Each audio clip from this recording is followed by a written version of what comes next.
COVID-19 second wave has hit India and restrictions have been imposed across cities and states. Industry and services in India could get impacted as a result of these lockdowns, but this is nothing new for India's corporate and manufacturing sector. How has Indian industry weathered this storm so far, and what is strategy going forward? To discuss all this and much more, today we are joined by Deepak Jain, President of ACMA, or Auto Components Manufacturers Association. Welcome, Mr. Jain, and thank you for joining us. First question is, how do you see the second wave of lockdown? How is the situation different from last year this time? I think from an industry point of view, you have to understand that there are two new things which I would say is happening this fiscal year, which was not happening last fiscal year. Number one, there is an availability of vaccinations.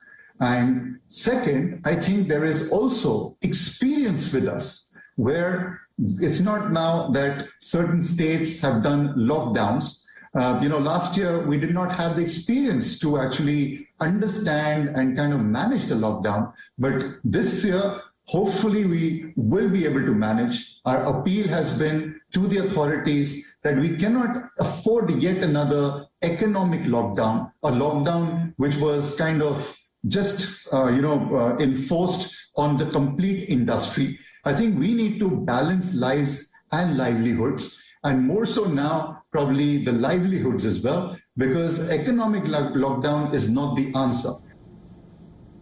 But you were also facing some problems like semiconductor shortage. How are we dealing with that and other logistics challenges so far and going forward also? How is that big challenge? The semiconductor shortage, we all know why it started, and we have to understand that it was when we were all globally under lockdown because of the 5G requirements, the medical equipment requirement, the consumer appliances requirement.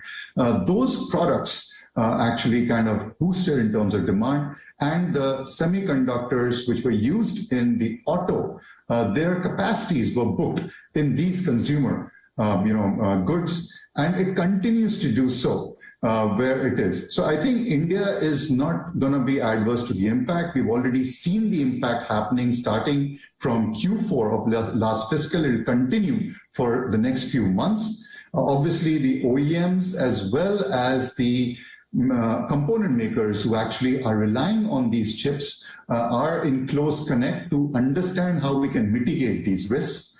But it's a problem which we have.